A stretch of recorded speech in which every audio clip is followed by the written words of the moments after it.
Hey guys, how are you today? I'm Red, and today I'm going to be reading some r/PettyRevenge. Are you ready? Okay, let's go! A Garbo's Revenge. I was told a story by my mate who's a garbage man, and I thought it was absolutely hilarious. One day, when going about his pickups, he happened upon a bit of an anal suburb.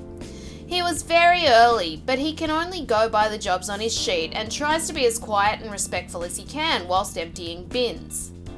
One day, he's out roughly 5 a.m. when an old gentleman in undies and a robe walks right up to the front of his truck, snaps off a picture and starts to walk away. My mate tries to ask him what he's doing, but he hightails it to the comfort of his home. Next week, my mate gets notified he was in an area and disturbed some people.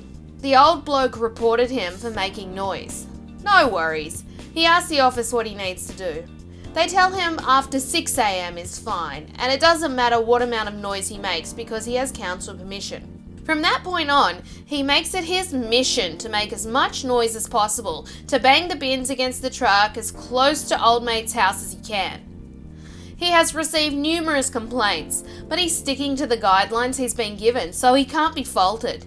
Meanwhile, old mate is copping flack from everyone in the community for trying to dob him in because of his stupid antics and high horse behaviour, when no one had a problem till he dobbed him in.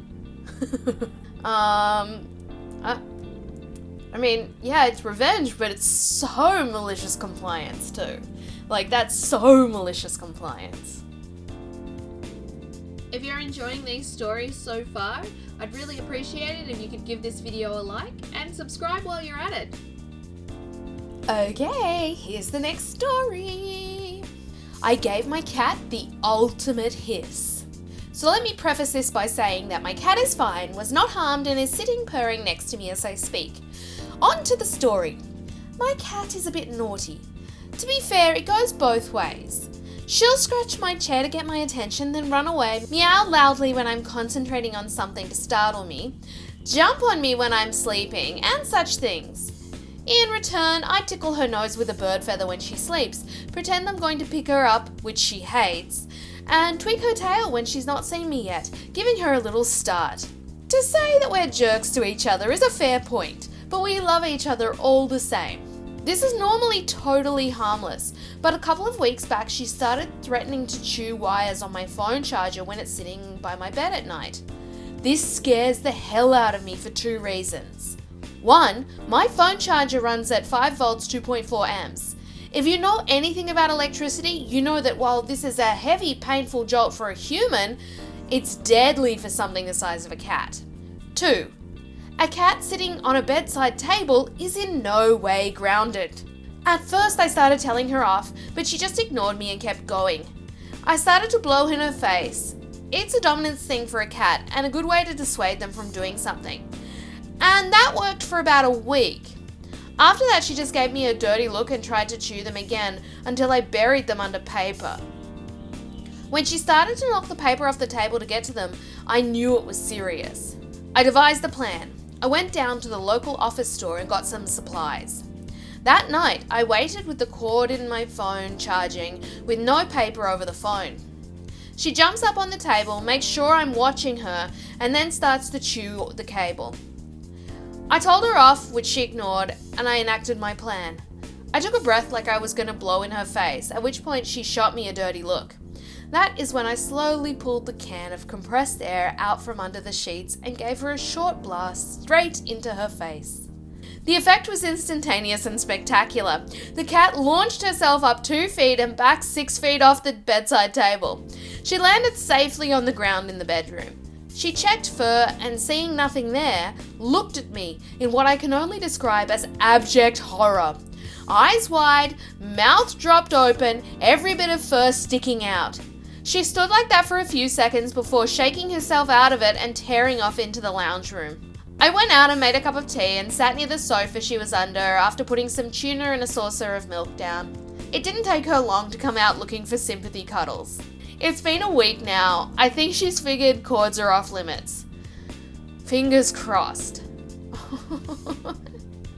Better to be a bit extreme than wind up with her dead, I guess. Okay, here's another story. It's been 14 years, but I finally found the perfect book. When I was 10 years old, I apparently made a gigantic social and moral faux pas. I was stopping by my aunt's house, my dad's sister, with my mum and a friend. My other aunt, another of my dad's sisters, who was approximately late 40s, was there, laying on the couch with her boyfriend. I wanted to introduce them to my friend, but I didn't know how to introduce my aunt's boyfriend. So I said the following, and this is Tim, my aunt's man friend. They're not married yet, but yeah, that's Tim. Apparently my aunt and Tim took huge offense to this. Emailed everyone in the family about what a brat I am, how horribly my parents raised me, and how embarrassed Tim apparently was. From that point on, my parents were basically told not to come to any family events if Tim and my aunt were going to be there. Which is extra crappy because she's my little brother's godmother. Anyways, that following Christmas, I got a present from her. It was an etiquette book titled, How to Be a Lady. On the inside cover was a note that says, I hope you will accept this book in the spirit in which it was given.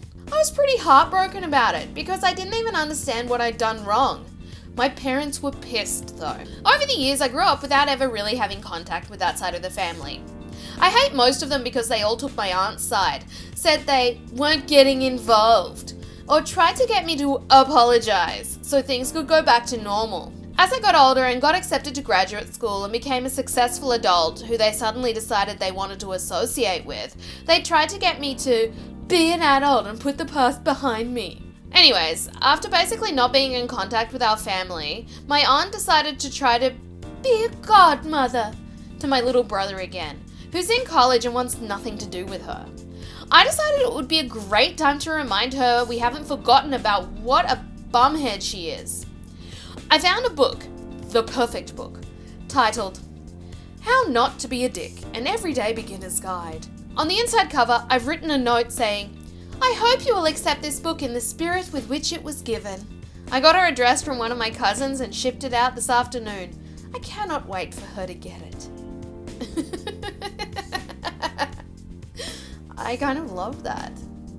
Imagine getting that upset over a 10-year-old. That's ridiculous. Did you guys enjoy those r/PettyRevenge stories read by me? Read! Please give the video a like if you did enjoy them. And don't forget to subscribe as well if you haven't done that already. Thanks so much for watching today, guys. And I'll see you tomorrow. Bye-bye.